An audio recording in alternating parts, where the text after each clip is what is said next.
வணக்கம். நான் கௌரி ஹைக்கிறேன். எல்லோரும் அப்படி நல்ல சுமையாக இருக்கிறீங்களா? இன்றைக்கு கௌரி கிச்சனில் நாங்கள் பார்க்க போவது முருக்கங்காய் கறி ரெசிபி.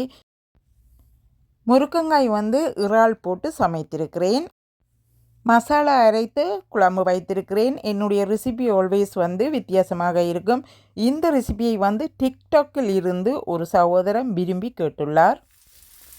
அவருக்காகவும் என்னுடைய எல்லா ஃப்ரெண்ட்ஸுக்காகவும் இந்த ரெசிபியை இப்போது பார்ப்போம் வாங்க எப்படி சமைப்பது என்று.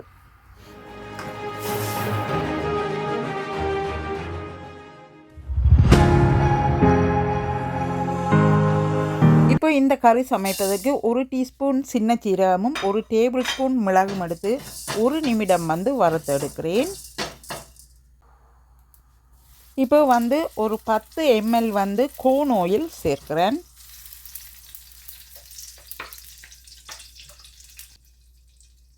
அத்துடன் 3 உள்ளிப்பற்கள், 2 துண்டு இஞ்சி துண்டுகள், 1 துண்டு நெல்லிக்காய் சைஸ் புளி, கொஞ்சம் கறிவேப்பிலை, 1 டேபிள் ஸ்பூன் இறால் தலை க்ளீன் பண்ணினது, மூஞ்சி என்று சொல்லுவார்கள். அதை நன்றாக க்ளீன் பண்ணி சேர்க்க வேணும். இந்த கறிக்கு கூடுதலாக டேஸ்ட்டை கொடுக்க போகிறது அதுதான். ஒரு நறுக்கிய தக்காளி பழம், உப்பு 1/2 டீஸ்பூன்,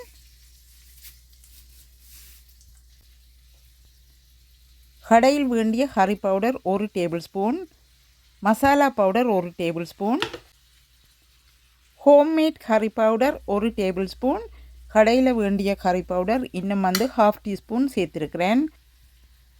1/2 கப் தேங்காய் பூ எடுத்துக்கொள்ளுங்க. இப்போது எல்லாத்தையும் ஒன்றாக சேர்த்து 5 நிமிடங்கள் இந்த ஆயிலிலே வறுத்தெடுக்க போகிறேன். இப்போ பாருங்கள், இந்த அளவுக்கு நன்றாக வறுபட்டு வந்ததின் பிறகு 1 கப் தண்ணீர் சேர்க்க போகிறேன். தண்ணீர் சேர்த்ததின் பிறகு கொதிக்க விட வேணுமென்று அவசியமில்லை. நீங்கள் இறக்கி எடுத்து மசாலாவை அரைத்து எடுக்கலாம். இப்போது அதே தாய்ச்சிக்குள்ளே 6 டேபிள் ஸ்பூன் ஆயில் கொதிக்க விடுகிறேன். இப்போது கொஞ்சம் ஏலக்காய், கிராம்பு, பட்டை, 1 டேபிள் ஸ்பூன் பெருஞ்சீரகம், 1 டேபிள் ஸ்பூன் வெந்தயம், நறுக்கிய ஒரு பெரிய வெங்காயம், 2 பச்சை மிளகாய் நீளமாக கீறி சேர்த்துருக்கிறேன். 1 நிமிடம் இந்த ஆயிலில் வெங்காயத்தை வதங்க விடுகிறேன். க்ளீன் பண்ணி கட் பண்ணி எடுத்த 2 முருக்கங்காய்கள், கொஞ்சம் உப்பும் சேர்க்கிறேன். உப்பு சேர்த்ததன் பிறகு முருங்கைக்காயை 10 நிமிடங்கள் வெங்காயத்துடன் சேர்த்து வதக்கி எடுக்கிறேன். உப்பு 1/2 டீஸ்பூன் சேர்த்தா காணும். இப்போ க்ளீன் பண்ணி ரெடியாக வைத்திருக்கிற 20 கிராம் இறால் சேர்த்துக்கொள்ளுகிறேன். நீங்கள் கூட வேணுமெண்டா கூடவும் சேர்த்துக்கொள்ளலாம்.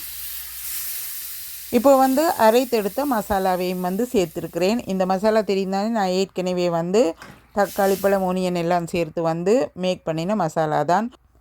இப்போ அந்த மிக்சியை கழுவி 1 கப்பில் இருந்து 1.5 கப் தண்ணீர் சேர்த்துருக்கிறேன். தண்ணீர் கறிக்கு கொஞ்சம் நீங்கள் கூட சேர்த்தா தான் கறி நன்றாக அவிந்து வரக்கூடியதாக இருப்பார். கறி நன்றாக தூளெல்லாம் அவிந்து வரக்கூடிய அளவுக்கு ஆக குறைந்தது 30 நிமிடங்கள் கறியை கிளறி விட்டு குக் பண்ணி எடுங்க. 30 நிமிடத்துக்கு பிறகு அடுப்பை லோ ஹீட்லேயே விட்டுட்டு கொஞ்சம் கறி லீவும் பெருஞ்சீரகமும் தாளித்து சேர்த்துருக்கிறேன். கறிக்கு உப்பு புளி ஏதாவது காணாமல் இருந்தால் நீங்கள் பார்த்துட்டு சேர்த்துக்கொள்ளலாம். இப்போ பாருங்கள், கறி எப்படி இருக்கிறாருண்டு. அந்த மாதிரி சூப்பரான ரெசிபி இந்த ரெசிபி. யார் வேணுமென்றாலும் இந்த ரெசிப்பியை நீங்கள் ட்ரை பண்ணி பார்த்துட்டு எனக்கு கொமெண்ட்ஸ் போடுங்க எப்படி இருக்கிறாருன்னு சொல்லி. இப்போ இந்த கறியை ஒரு டிஷ்ஷில் விடுறேன்னு பாருங்கள் எப்படி இருக்கிறாருன்னு சொல்லி. கட்டாயம் இந்த முருக்கங்காய் கறி ரெசிப்பியை எல்லோரும் ட்ரை பண்ணி பாருங்க.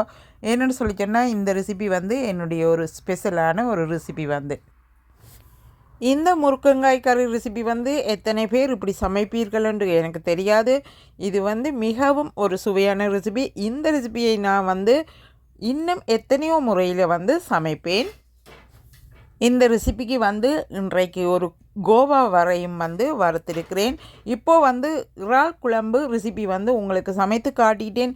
இந்த ரெசிபி உங்களுக்கு பிடித்திருக்குன்னு சொல்லி சொன்னால் இந்த ரெசிபிக்கு ஒரு லைக் பண்ணுங்கள். மற்றவர்கள் பார்க்குறதுக்கு ஷேர் பண்ணிவிடுங்க. புதிதாக பார்க்குற நீங்கள் 3 நிமிடங்கள் பார்த்து முடிய விட்டு சப்ஸ்கிரைப் பண்ணுங்கள். என்னுடைய எல்லா வீடியோஸையும் பார்த்து எனக்கு சப்போர்ட் பண்ணி கொண்டிருக்கிற எல்லா உள்ளங்களுக்கு நன்றி சொல்லி இந்த வீடியோவில் இருந்து விடைபெற்று கொண்டு இன்னும் ஒரு வீடியோவில் உங்கள் கூட இணைந்திருப்பேன். நன்றி, வணக்கம்.